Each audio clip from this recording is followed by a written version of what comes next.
Bonjour, je vous remercie chaleureusement pour l'invitation. Comme Brian le disait, mon nom c'est Pascal Levague. Je suis chargée de faire la surveillance des suicides à l'Institut national de santé publique du Québec. Je vais vous présenter aujourd'hui les résultats d'une étude sur la vigie des comportements suicidaires et l'impact de la pandémie sur ces comportements. Cette étude, je l'ai faite en collaboration avec le docteur Bardon, qui est ici à côté de moi, qui était co-auteur dans cette étude-là. J'ai aussi eu la chance d'avoir d'autres précieuses collaborations. Je pense au docteur Geneviève Gariepi, qui est à l'Agence de santé publique du Québec, et ainsi qu'aux précieux commentaires de deux réviseurs, le docteur Thomas Poder, qui est professeur à l'École de santé publique de l'Université de Montréal, et aussi Jérôme Gaudreault, qui est directeur général de l'Association québécoise en prévention du suicide. J'ai aussi eu la chance d'avoir l'aide de Isara Zefania Diali, qui est un statisticien à l'INSPQ et qui m'a donné qui m'a aidé avec les analyses statistiques en lien avec cette étude. Avec ça, je m'attends. Ouais. Donc, comme vous le savez bien, depuis le début de la pandémie, il y a plusieurs mesures sanitaires qui ont été mises en place pour contrer les effets de la COVID-19. On pense notamment aux mesures sanitaires comme la distanciation sociale, le confinement. Il y a même eu un couvre-feu l'année passée durant le temps des fêtes. Toutes ces mesures, bien entendu, ont aidé à diminuer la propagation de la maladie, mais ils ont eu aussi des impacts psychosociaux parfois négatifs. Chez certaines personnes, on peut penser à l'isolement social vécu par certains et aussi de la détresse financière ou économique liée à la perte d'emploi lors de la COVID-19. Face à ces impacts, plusieurs personnes, intervenants, personnes du milieu de la recherche, se sont interrogées sur les effets de ces impacts-là sur la détresse psychologique et même les comportements suicidaires. Il y a eu une crainte qu'il y ait une augmentation de la détresse psychologique et des comportements suicidaires. L'INSPQ fait partie des organismes qui se sont bien sûr intéressés à ces impacts-là et on a fait au printemps 2020 une première étude, une synthèse des connaissances sur les impacts d'une pandémie, soit sanitaire ou économique, donc les effets d'une pandémie sur les comportements suicidaires. Les résultats de cette étude-là montrent que certains facteurs de risque sont exacerbés en temps de pandémie et que certaines populations deviennent plus vulnérables. Dans ce contexte, c'est important pour l'INSPQ de poursuivre ses études sur les comportements suicidaires au Québec durant la pandémie. Dans le cadre de ces activités annuelles, l'INSPQ dresse généralement un portrait du taux de suicide au Québec. C'est un portrait qu'on sort à chaque mois de février, donc un portrait que l'on fait qui nous permet d'avoir une appréciation continue, et c'est vraiment ici important le mot continu, vous allez voir pourquoi, des comportements suicidaires au Québec et d'orienter aux besoins les actions en prévention. Ce portrait est généralement réalisé à partir de deux bases de données, soit le fichier des décès et la base de données du bureau du coroner.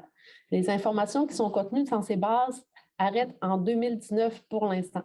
Donc, dans ces circonstances, les banques de données qui sont généralement utilisées pour dresser le portrait des suicides au Québec ne pouvaient pas être utilisées pour mesurer l'impact de la COVID-19 sur les comportements suicidaires.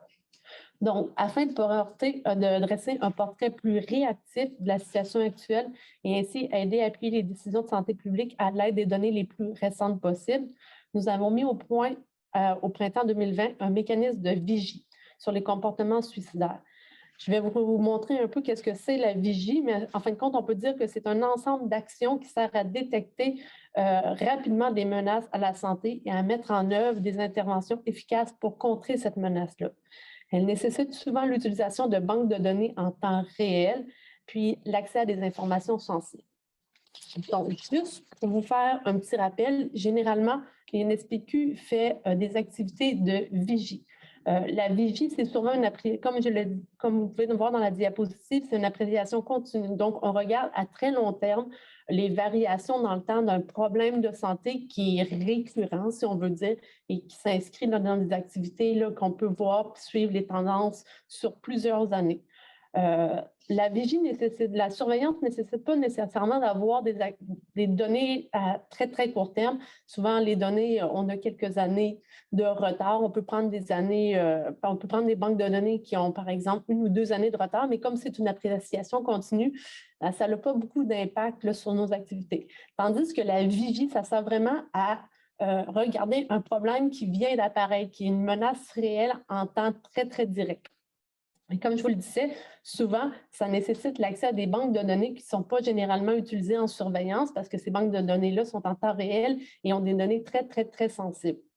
Donc, c'est vraiment une activité très spéciale que l'INSPQ a réussi à mettre en place parce que ça ne faisait pas partie des activités. Les activités de VICHIGI, c'était surtout des activités de surveillance à partir de banques de données où il y avait eu des accords avec le ministère pour les avoir depuis très, très long terme, tandis que la Vigie, on n'avait aucun accord pour accéder à des banques de données qui sont très difficiles, mais généralement d'accès pour plusieurs considérations éthiques, si on veut.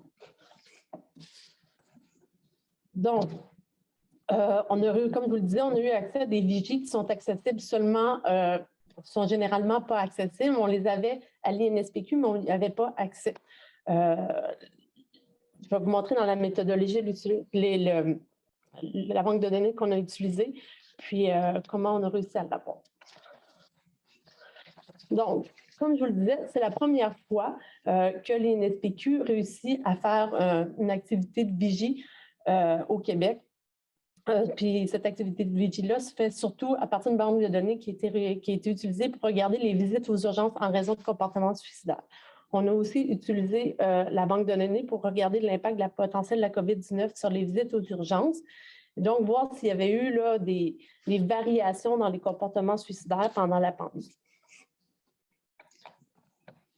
Les principaux objectifs de cette vigie-là étaient d'analyser les impacts de la pandémie sur la COVID-19 sur les visites aux urgences en raison de comportements suicidaires.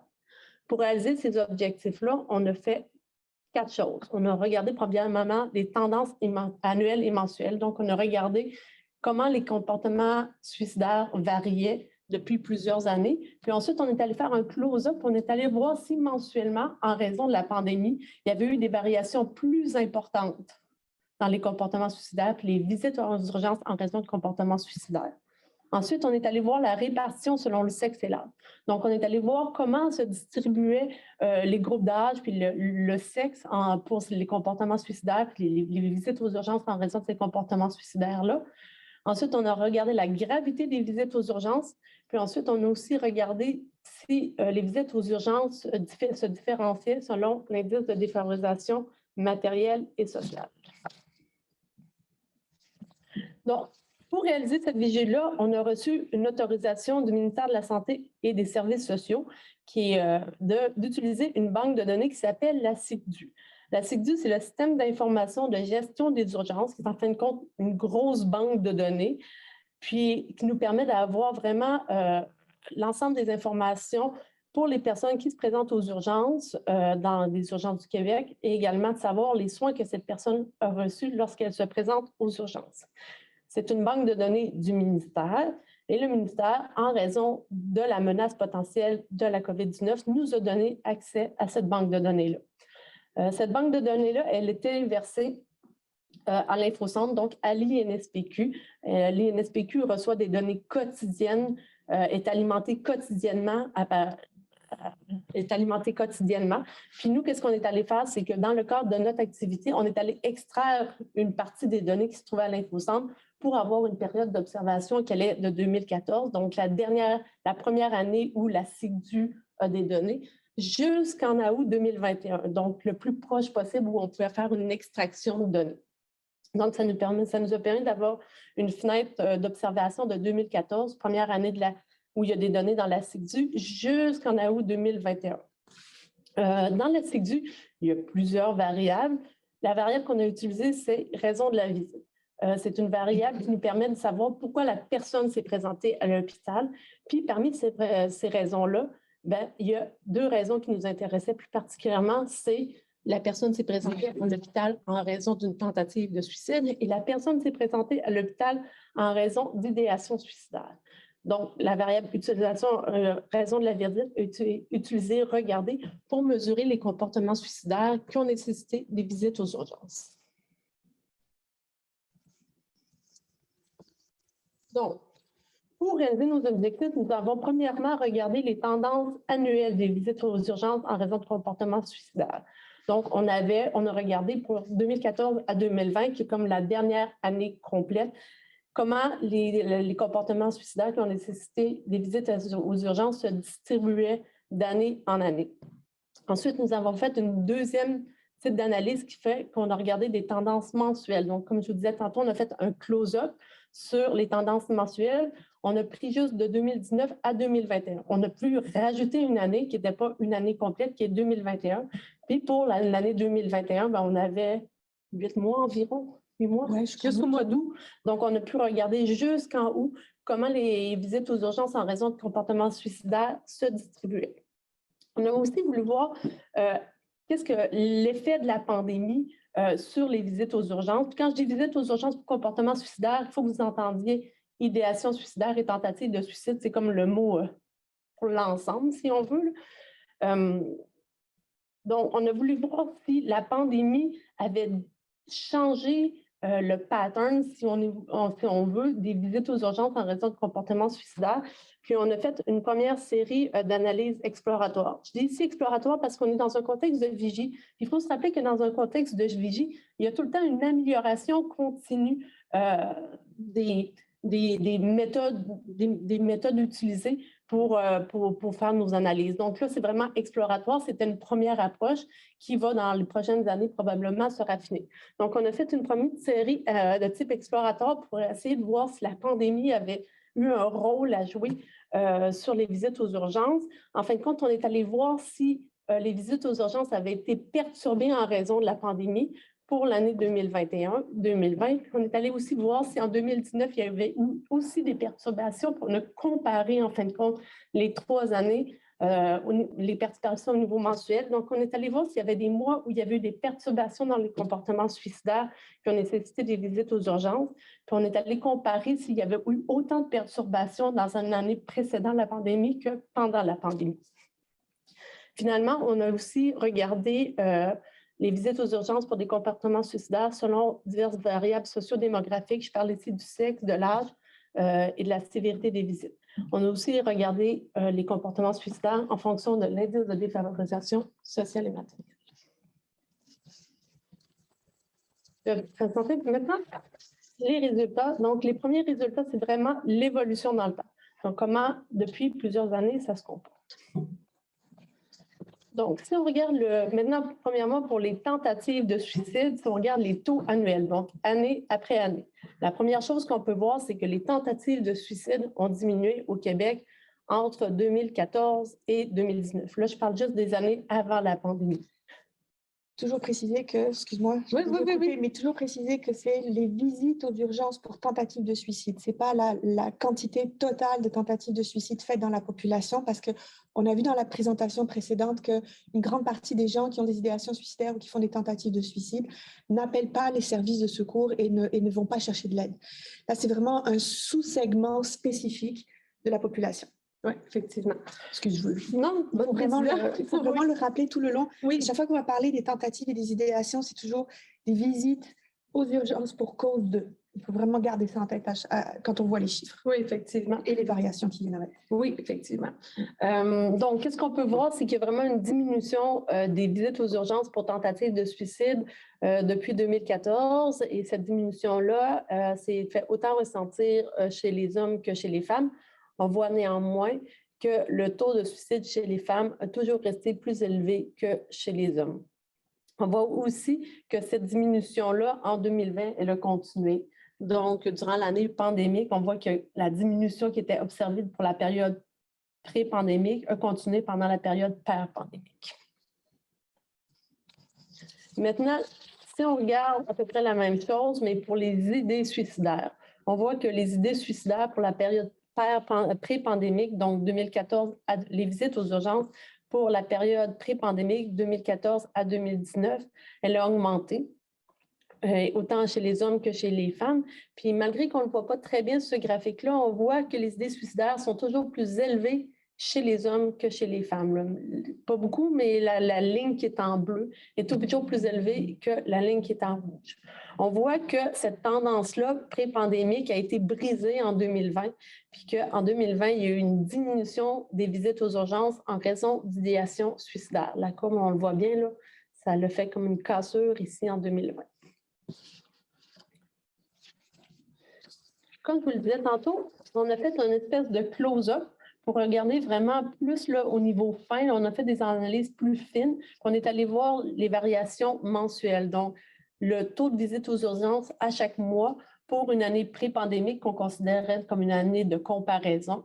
Puis, on a comparé cette année pré-pandémique qui est 2019 à des années per-pandémiques 2020-2021.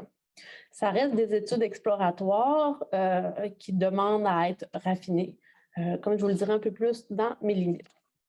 Donc, qu'est-ce qu'on voit ici? C'est qu'avec les analyses statistiques qu'on a faites, c'est qu'il n'y a pas eu plus de perturbations pendant la pandémie concernant les visites aux urgences pour des tentatives de suicide qu'avant la pandémie. Donc, on voit effectivement là, que pour l'année 2020, il y a 2 mois qui ont été perturbés. Ici, ce n'est pas les mois en tant que tels qu'il faut regarder, mais vraiment le nombre de mois. Donc, pour l'année 2020, on voit vraiment qu'il y a 2 mois où il y a eu des perturbations. Puis, pour l'année 2019, on voit également qu'il y a 2 autres mois qu'il y a eu des perturbations. Donc, la pandémie n'a pas causé plus de perturbations dans les visites aux urgences en raison d'une tentative de suicide que 2019. Puis en 2020, bien, il y a eu une perturbation, mais 2020, ce n'est pas une année qui est complète. Par contre, si tu reviens, excuse-moi. Oui, comment je reviens? Comme ça. Okay. Par contre, ce qu'on voit, c'est qu'il y a eu un creux vraiment majeur au mois de mars, avril, c'est-à-dire c'était pendant la première période de confinement.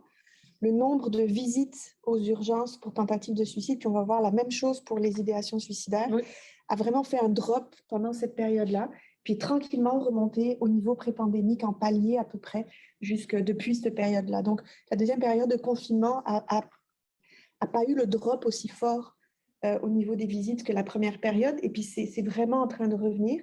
Et le bout qu'il faut surveiller, c'est le dernier petit morceau ici, où les données du mois d'août indiquent qu'on est dans une courbe de remontée des visites. Donc là, il va falloir qu'on voit d'ici septembre, octobre, novembre, etc., comment la courbe continue à évoluer, puis si elle remonte. Puis pour faire du pouce par rapport à la présentation qui a été faite avant, sur le fait que les taux d'idéation ont augmenté tout le long à travers la pandémie, les taux de visite, eux, n'ont pas suivi ce pattern-là d'augmentation, mais ça se pourrait que ça se rattrape maintenant. Et ça va être à surveiller dans les prochains mois. Excuse-moi. Pas de problème. Donc, pour ce qui est des idéations suicidaires, le pattern qu'on a observé, c'est vraiment différent des tentatives de suicide. On voit vraiment que l'année 2020-2021, il y a eu plusieurs perturbations. Ce sont les mois là, en bleu dans mon graphique. Il y a eu plusieurs mois où il y a eu des perturbations durant l'année, comparativement à 2019 où on ne voit aucune perturbation. Donc, on voit vraiment que l'année 2020-2021 a été ponctuée d'événements qui ont perturbé les visites aux urgences en raison d'idées suicidaires, tandis qu'en 2019, il n'y a pas eu cette perturbation-là qu'il y a dans les mois. Comme Cécile le disait, effectivement, on voit qu'au début de la pandémie, là, quand il y a des mesures sanitaires qui sont mises en place, on voit une diminution rapide des visites aux urgences en raison de comportements suicidaires. Puis quand les mesures sanitaires, il y a un lousse dans les mesures sanitaires, ça commence à remonter tranquillement. Puis on observe une deuxième baisse là, au mois de décembre où il y a eu le confinement. Donc, une deuxième diminution suivie d'une remontée dans les mois de février, mars, avril. Ce qu'on remarque aussi, c'est que malgré ça, les chiffres, les taux moyens pré-pandémie ne se sont pas encore rattrapés. C'est-à-dire qu'il y a encore, malgré tout, moins de gens qui vont aux urgences pour des questions d'idéation suicidaire que ce qu'on avait avant la pandémie. Oui. Mais ça a l'air de s'en venir à se rattraper. Ça se rattrape, effectivement. Mais pour les tentatives de suicide, on voit qu'on vient rapidement au taux pré-pandémique. Tandis que pour les idées suicidaires, on n'a pas rattrapé ce taux pré-pandémique-là. Donc, si l'on regarde la répartition maintenant des visites aux urgences en raison de comportements suicidaires, on voit que le tableau montre vraiment... Ce sont toujours les adolescentes âgées entre 15 et 19 ans qui affichent les taux mensuels les plus élevés. Donc, on le voit très bien dans ce graphique-là. Autant pour les tentatives de suicide que pour les idéations suicidaires, on voit que les jeunes femmes âgées entre 15 et 19 ans, donc la ligne en orange ici, ont des taux là, vraiment beaucoup plus élevés. Ils se démarquent dans le graphique comparativement aux autres groupes d'âge. On voit aussi qu'avec l'avancement en âge, les écarts s'amenuisent. On le voit ici pour les tentatives de suicide. À partir de 50 ans, on voit que les hommes et les femmes ont à peu près les mêmes taux de tentatives de suicide, puis même que pour les idéations suicidaires, les hommes dépassent les femmes à partir de 35 ans. On voit ici que la ligne bleue, là, la barre bleue, dépasse la barre orange. Donc, les écarts s'amenuisent avec l'âge pour les tentatives de suicide. Puis, même pour les idéations suicidaires, les hommes dépassent les femmes à partir de 35 ans. Ce pattern-là n'a pas été perturbé en 2020. C'est-à-dire que pendant la période de pandémie, on n'a pas vu de changement dans la répartition âge et sexe de type de personnes qui semblaient se présenter aux urgences. Oui. Je veux juste vous rappeler, ici, là, on est vraiment dans des études populationnelles. Donc, c'est l'ensemble du Québec qui a été regardé. C'est l'ensemble des visites aux urgences au Québec. Tout le monde. Tout le monde.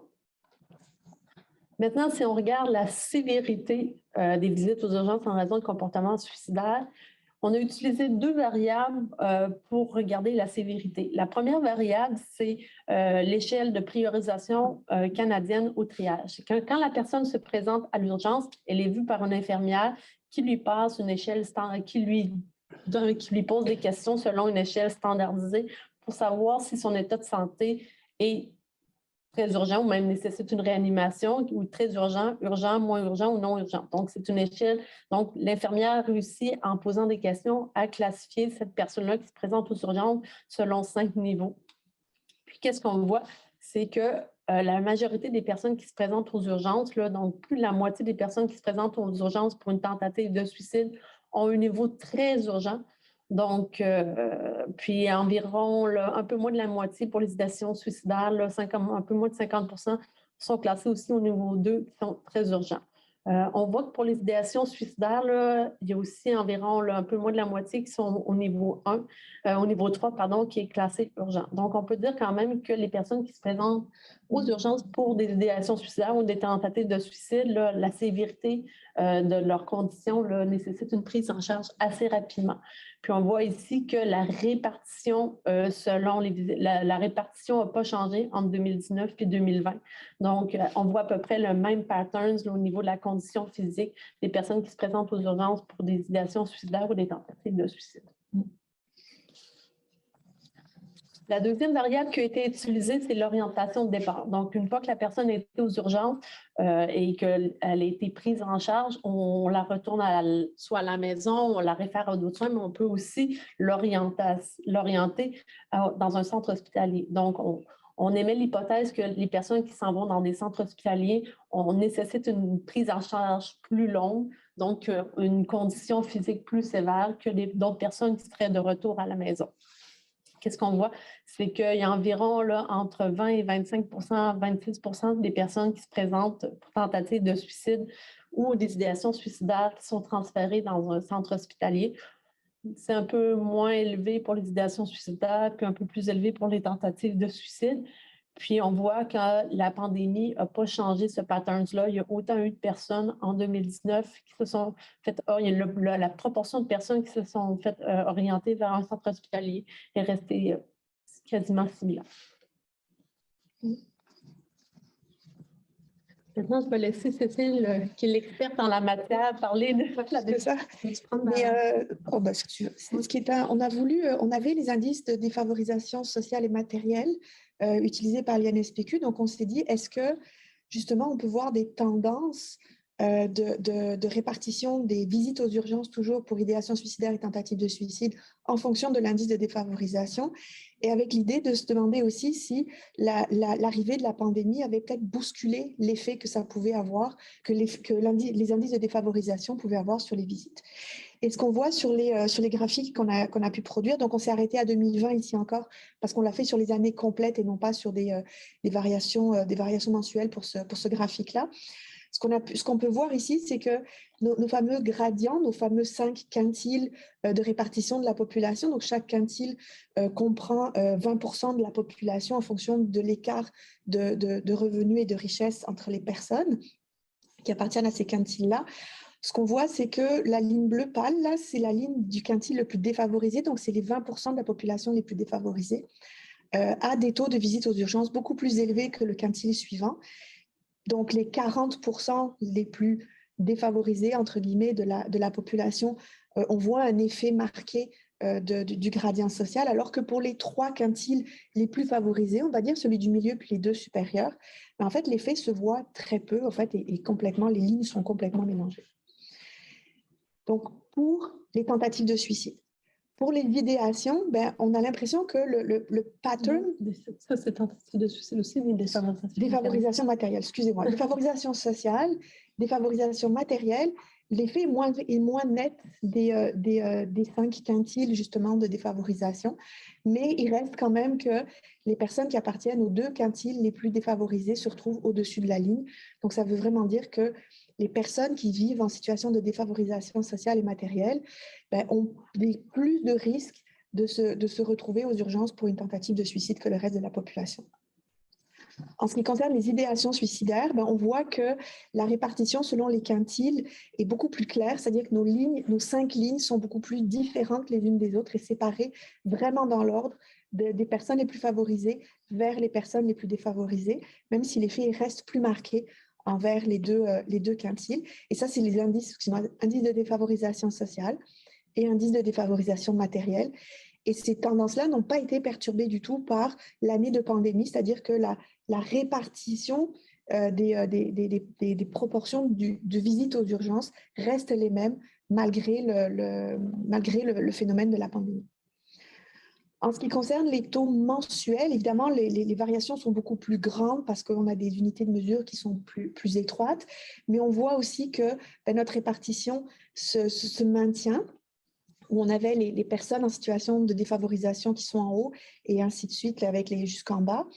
Et ce que je trouvais qui était intéressant, c'était que les personnes en situation de défavorisation semblent avoir retrouvé un taux très élevé, proche de ce qui c'était avant la pandémie, beaucoup plus rapidement que les autres, après le creux qu'on avait observé pendant la période de confinement, la première période de confinement.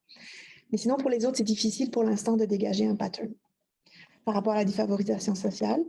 Et par rapport à la défavorisation matérielle, on voit cet effet de rebond, encore une fois, qui était assez important au niveau du quintile le plus défavorisé. Et le bout qui, moi, m'inquiète un petit peu, c'est ce chiffre-là aussi, où il semble que dans les derniers mois, puis ça rejoint beaucoup ce que disait Dr Généreux avant nous, c'est qu'on voit cet effet décalé dans le temps où les idéations continuent à augmenter, mais ça se pourrait que ça affecte disproportionnellement de façon plus importante le quintile le plus défavorisé de la population. Donc, il y aurait probablement des interventions plus spécifiques à mettre en place à ce niveau-là. En termes de pattern au niveau des idéations suicidaires, donc vous avez vu que sur les années, les lignes étaient beaucoup plus séparées, beaucoup plus clairement distinctes. On le voit ici aussi au niveau des répartitions mensuelles. Donc, comme on a vu après notre creux, tout le monde a vécu ce creux-là et il est beaucoup plus net avec tous nos quintiles, le creux de visite aux urgences, beaucoup plus net avec les idéations qu'avec les tentatives. Donc, quelque part, l'interaction entre les idéations et le gradient social, et les tentatives et le gradient social, il y aurait une discussion à avoir là-dessus. Est-ce qu'il est le même? Est-ce qu'on a affaire au même phénomène essentiellement? Et on le voit aussi pour l'indice de défavorisation matérielle, où le creux est là, puis les choses ont remonté à et rester très respecté à travers tous ces phénomènes-là. Donc, c'est vraiment intéressant, j'ai trouvé, puis j'ai hâte de vous entendre là-dessus, la manière dont finalement la répartition qu'on voit dans le gradient social, elle est beaucoup plus claire en ce qui concerne les idéations qu'en ce qui concerne les tentatives. Donc, c'est vraiment un phénomène que je trouvais intéressant parce qu'il est aussi très clair, comme les données l'ont montré précédemment dans le bilan de l'an dernier, puis dans les données qu'a montré Dr Généreux. Il est très clair sur l'expression d'idéation dans la population générale. Il est très clair aussi sur les décès par suicide. C'est comme s'il était moins sur les visites aux urgences pour tentative. Est-ce que c'est un artefact de données ou est-ce que c'est un phénomène différent qu'on observe? C'est vraiment une question ouverte, je pense. Je te rends la parole? Tu me rends la parole? Vas-y, vas-y. D'accord. Je vais me mettre ce côté-là plus proche. Donc, qu'est-ce qu'on a à retenir? C'est que pour la tendance pré-pandémique, donc avant la pandémie, on voyait vraiment que le taux de visite aux urgences en raison d'une tentative de suicide était en baisse. Donc, on voyait vraiment dans notre graphique que autant chez les hommes que chez les femmes, les visites aux urgences en raison d'une tentative de suicide diminuaient, tandis qu'il y avait l'effet contraire pour les idées suicidaires. Donc, on voyait vraiment qu'il y avait une augmentation des visites aux urgences en raison d'idées suicidaires. Cette tendance-là, on l'a observée entre 2014 et 2019. Si on regarde vraiment les taux mensuels, donc si on regarde vraiment l'effet de la pandémie sur les visites aux urgences, il y a des comportements suicidaires, les taux mensuels pour avoir un effet plus fin, on voit que les visites ont vraiment diminué là, au début de la pandémie quand il y avait des mesures sanitaires qui ont été mises en place pour ensuite remonter. Puis ça suit un peu, on voyait que ces différents patterns-là de diminution suivaient un peu les mesures prises en place puis les vagues. Donc, première vague, diminution des comportements, suivie d'une remontée, suivie d'une deuxième vague en décembre, une diminution dans les visites aux urgences en raison de comportements suicidaires en décembre quand il y a les mesures de confinement qui sont mises en place. Il faut se rappeler que selon les études qui ont été consultées, là, il y aurait eu une crainte là, liée probablement à la crainte d'attraper la maladie. Donc, ça a probablement dissuadé certaines personnes de visiter les urgences. Puis, ça pourrait être une des hypothèses qui explique qu'on voit vraiment une diminution. Donc, les analyses exploratoires ont montré qu'il y a eu des perturbations pendant la pandémie des visites aux urgences. Cette perturbation-là, on les a vues plus pour l'idéation, on les a vus pour les idéations suicidaires, on les a pas vus du tout pour les tentatives de suicide. Comme je vous le disais, ça reste des analyses exploratoires, donc il va falloir un peu pousser un peu plus nos recherches là, pour comprendre ce phénomène-là. Peut-être que, étant donné une de nos hypothèses, c'est que les tentatives de suicide, ça reste un événement qui est assez majeur, plus important en termes physiques qu'une idéation suicidaire. Donc, la quantité de perturbations que ça a besoin pour changer est beaucoup plus importante que pour les idéations suicidaires. Donc ça, c'est une hypothèse. Donc, ça serait plus facilement perturbable une idée suicidaire parce que c'est moins gros en termes d'impact physique que les tentatives de suicide. Mais ça reste encore des hypothèses qui vont pouvoir être testées, notamment en regardant la sévérité des visites aux urgences pendant la pandémie. On va pouvoir aller plus creuser de ce côté-là. On a vu que les jeunes filles de 15 à 19 ans sont le groupe d'âge qui ont le plus consulté. On le voyait, là, ils se démarquaient beaucoup plus dans nos graphiques.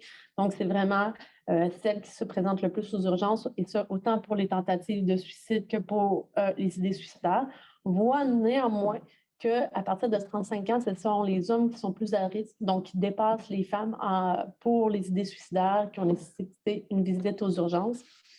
On voit aussi là, que la pandémie n'a pas changé le pattern là, en ce qui concerne là, la répartition des consultations en fonction du sexe de l'âge. On voit vraiment que c'est le même pattern. On voit aussi que l'état de santé des personnes qui viennent aux urgences nécessite souvent une prise en charge rapide. On a vu que la sévérité était quand même importante. Là. On a vu que les gens qui se présentaient pour une tentative de suicide étaient surtout classés au niveau 2. Donc, on a un niveau qui est classé très urgent. Puis même ceux qui avaient des idéations suicidaires, là, il y en avait environ 40 % qui étaient classés au deuxième niveau le plus urgent lors du triage par l'infirmière. Puis qu'il y en avait environ 25 % qui étaient même transférés dans un centre hospitalier. Donc, niveau de sévérité assez élevé. Mais on voit également que la pandémie n'a pas changé le pattern. Il n'y a pas eu plus de... La sévérité n'a pas changé en raison de la pandémie qu'on se présentait aux urgences. Pour les visites aux urgences pour des idéations suicidaires et des tentatives de suicide, ça suit un gradient social, comme Cécile l'a pu le montrer. On voit vraiment que les personnes qui sont dans le 5e quintile, donc les plus défavorisées, c'est eux autres qui se présentent plus aux urgences pour des comportements suicidaires, et ça, autant au niveau de l'indice de défavorisation sociale que matérielle, puis que la pandémie a affecté là, de façon similaire, le gradient, le premier gradient, puis le cinquième gradient. Oups, j'ai fait quelque chose. Ferme ça juste. Ouais. OK. Ça veut, OK. Maintenant, je vais vous parler un peu quand même des forces et des faiblesses associées à cette étude-là qui sont beaucoup en lien avec le SIGDU. Comme je vous le mentionnais, le SIGDU, c'est la base de données qu'on a utilisée. C'est la première fois qu'on l'utilisait. Donc, c'est vraiment nouveau. Puis, une de ses forces principales, puis c'est vraiment important de le comprendre aussi, c'est que ça nous permettait de faire un pas de plus dans la compréhension de la vision qu'on peut avoir des comportements suicidaires au Québec. Jusqu'à maintenant, on utilisait le fichier des décès principalement, puis la banque de données du coroner qui nous permettait juste d'avoir les suicides.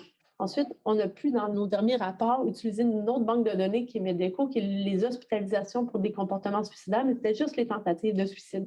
Donc, on avait les suicides, les tentatives de suicide qui ont nécessité une hospitalisation, mais avec la SIGDU, on va encore plus loin.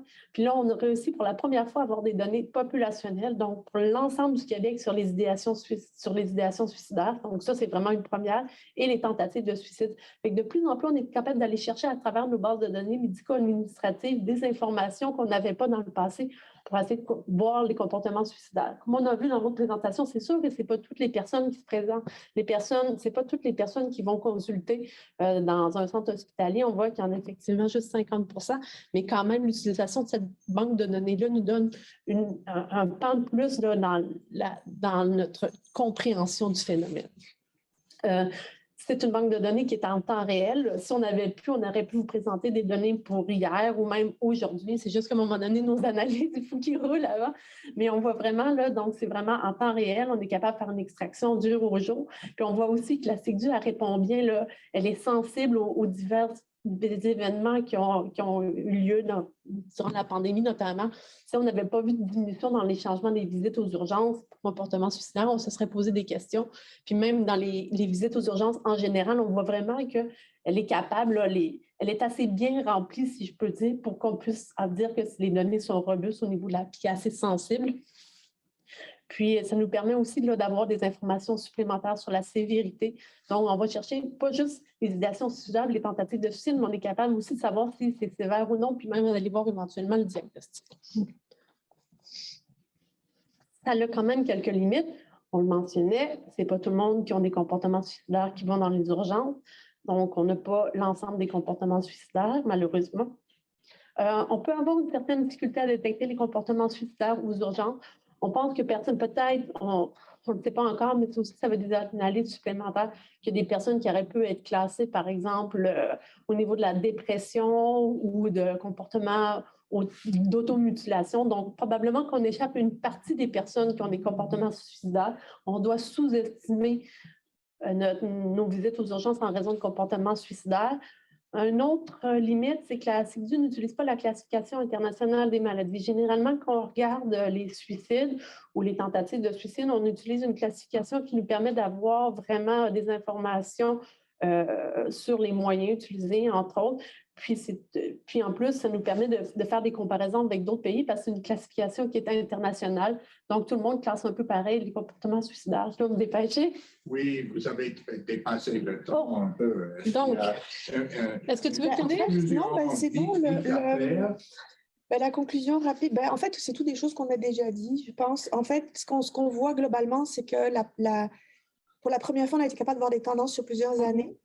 Il y a des choses qui diminuent, comme les tentatives. Il y a des choses qui augmentent, comme les idéations. Puis la pandémie a eu un effet sur certains éléments.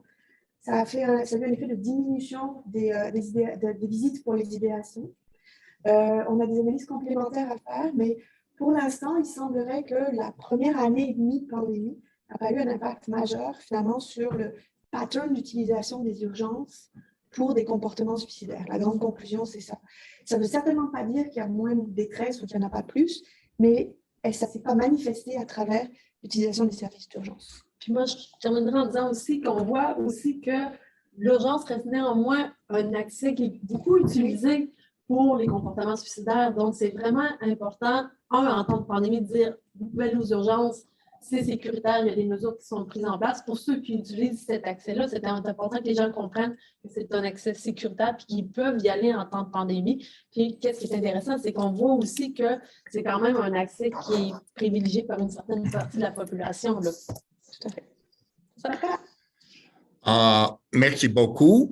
On a un peu de temps pour les questions. Je vais me permettre juste une question. Il me semble que vous avez des craintes que ça va rebondir ou les urgences n'est pas un bon indicateur des vraies tentatives. Mais quand vous avez comparé l'importance des interventions à l'urgence, ça n'a pas changé. Et probablement, si quelqu'un se blesse et a besoin d'une grosse intervention, ils vont se présenter à l'urgence et on va attendre, si les gens ont peur d'y aller, qu'il y aurait une diminution des personnes qui se présentent, ils n'ont pas besoin de plus de soins.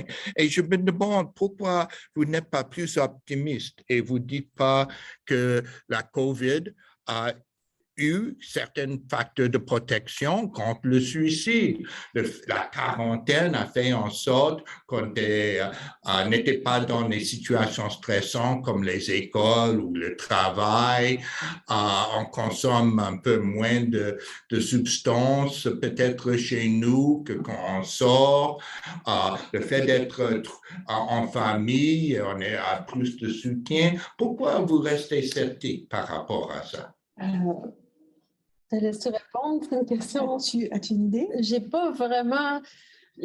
Qu'est-ce qui me rend sceptique, c'est que ça remonte rapidement après que les mesures sanitaires ont été mises en place. Tout de suite, quand les mesures sanitaires sont enlevées, on voit un rebond rapide. Donc, même des fois, là, puis même en septembre, là, ça avait l'air, pour la première fois, on observait, là, si je me rappelle plus, c'est idéation suicidaire ou tentative de suicide, une espèce de pic qui allait au-delà de la tendance pré-pandémique. Donc, moi, c'est les rebonds qui me font douter. Mais en même temps, depuis un an et demi, les rebonds, à chaque fois, ça remonte proche de ce que c'était avant. Ça regagne ce que c'était avant, mais ça n'avait pas encore dépassé. Donc, on n'a pas eu encore d'effet de pouf où ça explose au-dessus des taux habituels. Donc, c'est vraiment étrange. Mais en même temps, tous les autres indicateurs disent que la détresse augmente, que les difficultés augmentent, que les taux de dépression, d'anxiété augmentent. Donc, il y a comme quelque chose qui est un peu contradictoire entre tout ce que ces indicateurs nous disent et ce qu'on observe au niveau des visites. Alors, j'ai vraiment hâte qu'on entende ce qui va se dire sur est-ce que l'utilisation des services, des centres de crise a beaucoup augmenté. Peut-être qu'une partie de la demande d'aide s'est déplacée vers les services dans la communauté. C'est difficile à savoir, mais pour l'instant, avec les visites aux urgences, ça ne s'est pas vu. Et c'est vraiment étrange et c'est difficile de dire si c'est une question de facteur de protection ou si c'est une question de changement ou d'une nouvelle cohorte de gens qui arrivent avec des idéations vont utiliser d'autres types de services. On n'a pas la réponse à ça. On va passer aux questions, mais vous savez que le taux de suicide au Canada, en général, a diminué aussi. Et le taux de tentative aussi a diminué, mais le taux d'idéation depuis quelques années a augmenté. C'est vraiment de visite aux urgences pour idéation. Mais juste pour faire un peu là-dessus, tu sais, il y a des hypothèses qui disent que ça va, tu sais, en fait, compte, les gens, c'est peut-être pas une mauvaise nouvelle, c'est que les gens vont consulter plus tôt. Donc, vraiment, puis on le voit, donc peut-être que l'augmentation des idéations, puis va de part avec les tentatives, donc les gens vont consulter, vont rechercher de l'aide, puis ça se matérialise aussi dans une diminution des tentatives de suicide puis des suicides au Québec, peut-être aussi. On va aller aux questions. Avez-vous exploré les intoxications au niveau du triage, car plusieurs tentatives de suicide par intoxication médicamenteuse se trouvent codifiées de cette façon. Vous pouvez les déterminer en voyant si la personne est amenée par policier ou ambulancier. Oui, on pourrait le regarder, c'est que la façon que l'acidité est montée, on ne regarde pas, ce n'est pas le diagnostic qui nous a permis de voir si la personne avait… Les intox sont dans la raison, c'est que la raison et le diagnostic, c'est deux choses complètement différentes. C'est qu'on n'est pas allé voir les diagnostics parce qu'on n'en était pas rendu là. C'était, comme je vous le rappelle, un processus de vigie, donc dans une urgence sanitaire. Mais nécessairement, ceux qui étaient intoxiqués sont passés, en tout cas ceux qui c'était en raison d'une tentative de suicide ou d'une idéation suicidaire, se retrouvaient dans la raison de la visite. Mais c'est comme deux variables complètement différentes, complémentaires, mais ce n'est pas la variable diagnostique qu'on est allé voir. C'est vraiment pourquoi la personne est ici en ce moment, pas qu'est-ce qui l'a emmené ici au niveau du moyen. C'est vrai qu'avec les intoxications, ça se peut qu'il y ait une sous-évaluation dans le sens où comme dit la personne, il y a des fois où ces intoxications-là sont cochées comme des intoxications accidentelles, alors que ça pourrait être une tentative, mais ça ne peut pas apparaître dans une base de données comme la CITU. Comment obtenez-vous les statistiques concernant l'état de défavorisation matérielle et sociale? L'indice de défavorisation matérielle et sociale, c'est un indice basé sur le code postal. Donc, à partir du code postal, on est capable de savoir que certaines des codes postaux, ça se réfère à des petites unités géographiques au Québec. Par exemple, j'ai un R2P4. Donc, j'ai un R2P4, c'est un pâté de maison généralement. Puis, on est capable avec le recensement du Canada complet, etc., on est capable d'identifier comment les pâtés de maison, comment un regroupement de pâtés de maison se définit au niveau du revenu, au niveau est-ce qu'une personne habite seule ou non. Donc, on définit des pâtés de maison, puis on leur attribue en fin de compte, selon avec plusieurs autres banques de données, on leur attribue des indices sociodémographiques basés sur le revenu, puis ensuite, avec ces codes postaux-là, on est capable de dire, bon, une personne qui s'est présentée aux urgences, puis qui a tel code postal, mais tel code postal, ça correspond tel niveau de défavorisation, parce qu'on sait que dans cette pâtée de maison-là, la plupart des gens gagnent moins de 20 000, puissent vivre seuls. Donc, c'est une donnée populationnelle qu'on inclut dans le fichier d'analyse après. Okay. Il y a une question sur les appels au Centre de prévention du suicide, mais nous avons une présentation sur ce sujet cet après-midi. Ce genre d'analyse ne peut pas inclure ce type de données-là. Oui, mais on va avoir une présentation sur les CPS en après-midi. Jusqu'à quel point la codification au triage est fiable quant au reflet de la situation réelle? Avez-vous fait des validations à ce sujet pour éviter le garbage in, garbage out? Je ne suis pas sûre de comprendre la question.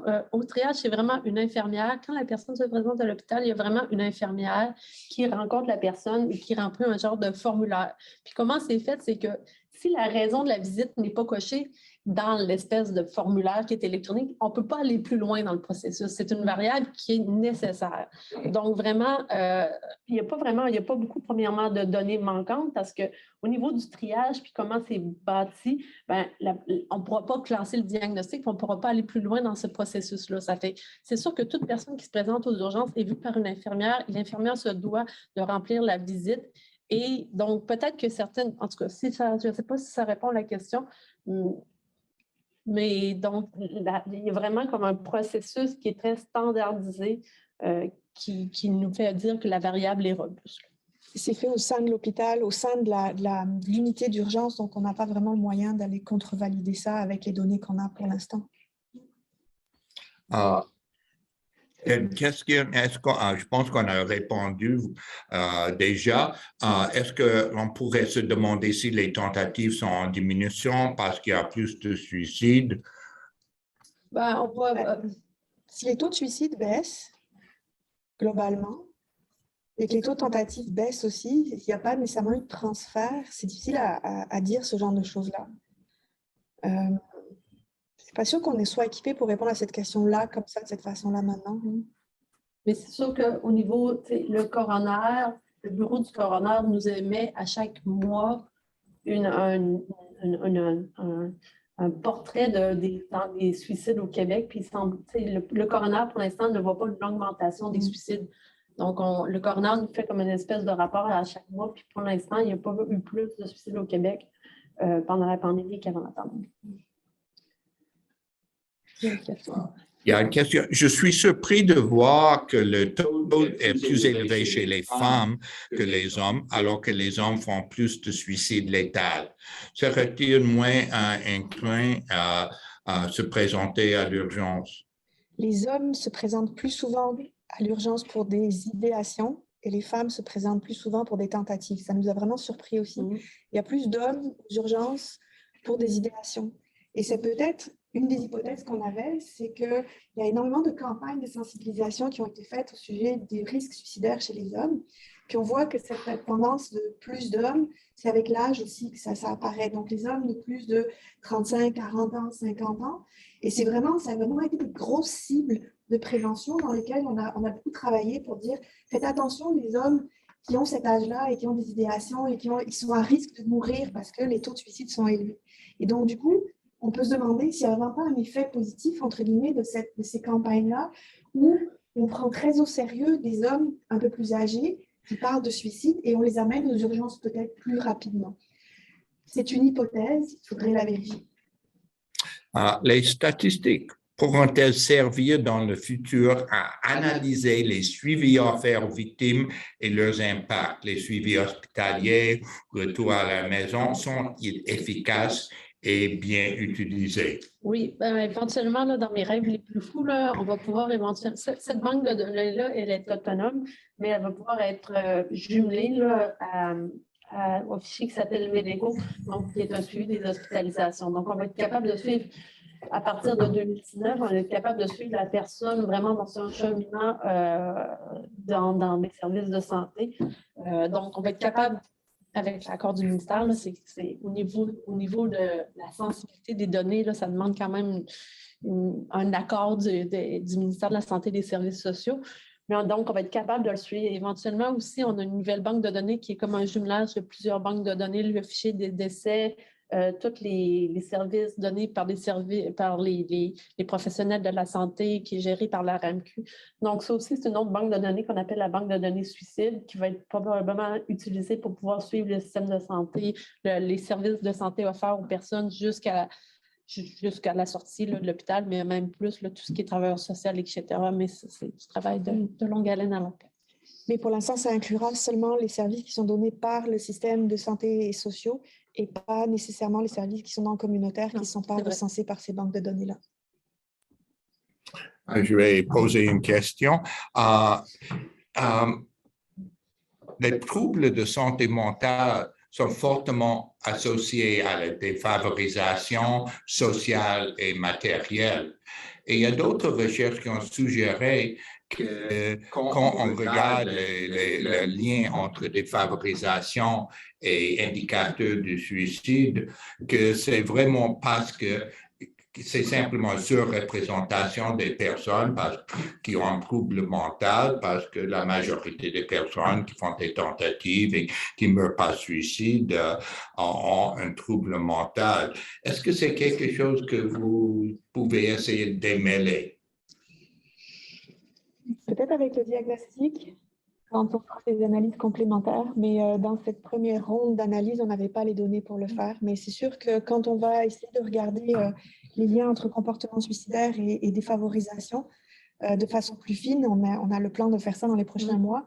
C'est sûr qu'on va essayer de démêler l'impact des troubles de santé mentale versus sexe, genre, etc. Il y a des tendances qu'on a observées aussi qui sont vraiment étranges, de lien entre la répartition du gradient et l'âge, qui semblerait que chez les jeunes, c'est à l'inverse. C'est les personnes des groupes les plus favorisés qui ont le plus de visites aux urgences. Puis le gradient semble inversé. C'est vraiment étrange. Donc, il y a des choses beaucoup plus fines à aller voir. Ce qu'on a montré là, c'est vraiment une tendance générale pour la population globale. À affiner, c'est clair. Mais c'est possible, étant donné qu'on a eu le diagnostic de dépression, on est capable d'aller vraiment isoler l'indice de défavorisation. On a une certaine mesure capable d'aller isoler vraiment l'indice de défavorisation en faisant par exemple des groupes qui n'ont pas été diagnostiqués pour dépression, pour les comparer avec des groupes qui sont diagnostiqués dépression. Donc, c'est possible d'aller isoler en une certaine mesure juste l'effet de la défavorisation.